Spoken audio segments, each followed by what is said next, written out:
Assalamualaikum warahmatullahi wabarakatuh. Perkenalkan, nama saya Yusra Febri Utama dengan NIM 2333111413 dari kelas 1C. Di sini saya akan membahas tentang peristiwa kesalahpahaman bahasa tentang kasus penyiksaan hati yang terjadi pada tahun 1980-an di Amerika Serikat. Kasus ini melibatkan seorang pria asal Cina yang disebut Li Hongzhi dan penyiksaan yang dilakukan oleh sekelompok orang yang mengaku sebagai pengikutnya. Pada awalnya, Li Hongzhi adalah seorang penulis yang mengajar Gyoging, suatu praktek meditas tradisional Cina. Namun pada tahun 1992 ia mendirikan Falun Gong, sebuah gerakan spiritual yang menggabungkan unsur-unsur Qigong dengan ajaran moral dan etika yang diajarkan oleh Li sendiri. Pada tahun 1999, pemerintahan Cina melarang Falun Gong dan menganggapnya sebagai ancaman terhadap kestabilan politik. Namun, gerakan ini mendapatkan perhatian internasional, terutama di Amerika Serikat, di mana sebelum orang menganggapnya sebagai gerakan spiritual yang damai. Namun, terjadi kesalahpahaman dalam interpretasi bahasa dalam kasus ini. Ketika Li Hongzhi mengajar Falun Gong di Amerika Serikat, dia menggunakan istilah penyiksaan hati dalam bahasa Cina untuk menyebut praktik meditasi yang intens. Namun dalam bahasa Inggris, istilah tersebut diartikan secara harfiah sebagai kasus penyiksaan hati, yang kemudian dipahami oleh beberapa pengikutnya sebagai tindakan fisik yang sebenarnya. Menurut pendapat saya, kesalahpahaman bahasa dalam kasus penyiksaan hati di Amerika Serikat pada tahun 1980-an mungkin disebabkan oleh beberapa faktor.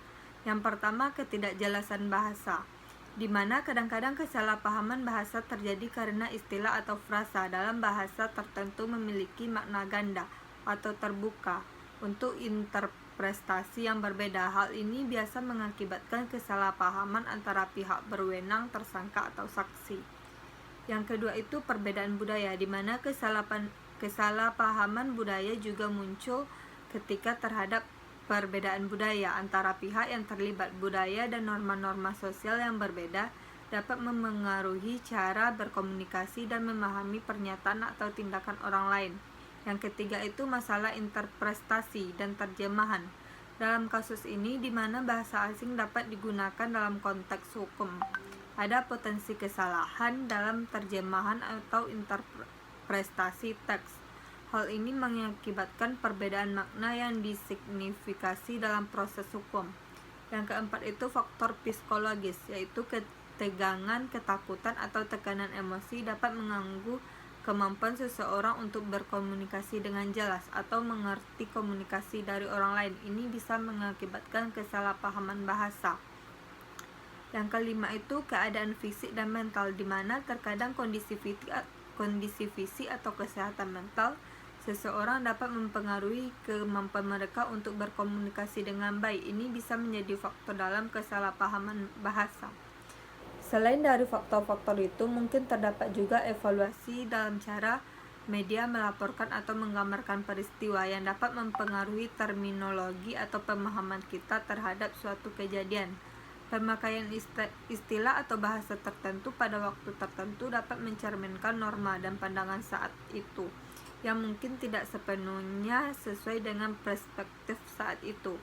Dalam menanggapi kesalahan bahasa ini, pentingnya untuk terus menggali secara dengan berbagai sumber dan perspektif agar kita dapat memahami konteks dan melihat bagaimana pandangan terhadap peristiwa tersebut telah berubah seiring waktu. Selanjutnya yaitu hubungan antara peristiwa tersebut dengan pentingnya menyesuaikan pendengar dengan apa yang akan dibahas, di mana yang pertama itu dalam kasus penyiksaan hati tersebut, kesalahan bahasa atau komunikasi mungkin terjadi dalam penyelidikan awal, integrasi tersangka, atau dalam pemberian kesaksian oleh saksi. Kesalahan komunikasi semacam itu dapat mengaburkan bukti-bukti penting atau mengarah pada informasi yang salah. Jika penyelidik atau pihak berwenang tidak bisa efektif berkomunikasi dengan saksi, tersangka, atau korban, maka informasi yang diperoleh mungkin akurat. Yang kedua itu pihak yang terlibat dalam kasus tersebut mungkin memiliki peran dalam memastikan bahwa penyelidikan dan peradilan berlangsung dengan benar. Ini mencangkup pengacara, penyelidik, hakim, dan juri. Kesalahan bahasa atau komunikasi yang tidak dipahami dengan benar oleh pihak-pihak ini dapat mengarah pada ketidakadilan dalam proses hukum. Yang ketiga itu kesalahan bahasa atau komunikasi juga mempengaruhi bagaimana masyarakat memahami kasus tersebut. Media publik dan kelompok advokasi mungkin memainkan peran penting dalam mengamplifikasi atau merendam informasi tentang kasus ini. Jika komunikasi tidak tepat, informasi yang salah atau bias dapat tersebar luas. Yang keempat itu pemberian media tentang kasus-kasus penting yang dapat memengaruhi opini publik dan pemahaman tentang masalah-masalah tersebut. Kesalahpahaman bahasa atau penyajian yang tidak tepat dalam media dapat memicu reaksi berlebihan atau ketidaksetujuan yang mungkin mempengaruhi cara masyarakat melihat tindakan hukum atau kebijakan pemerintah.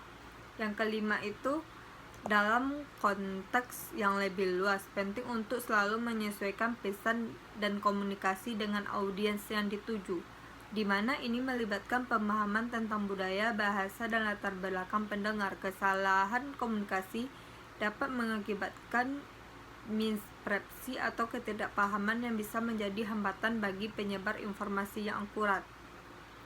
Jadi, kesalahan bahasa atau komunikasi dalam kasus penyiksaan hati yang terjadi pada tahun 1980-an ini di Amerika Serikat dapat sangat mempengaruhi penyelidikan proses hukum dan persepsi masyarakat terhadap kasus tersebut. Penting juga untuk memastikan bahwa komunikasi yang tepat dilakukan dalam semua tahap kasus tersebut agar keadilan terwujud dan agar masyarakat dapat memahami dengan benar apa yang terjadi. Sekian analisis kasus dari saya. Apabila terdapat kesalahan, saya mohon maaf. Assalamualaikum warahmatullahi wabarakatuh.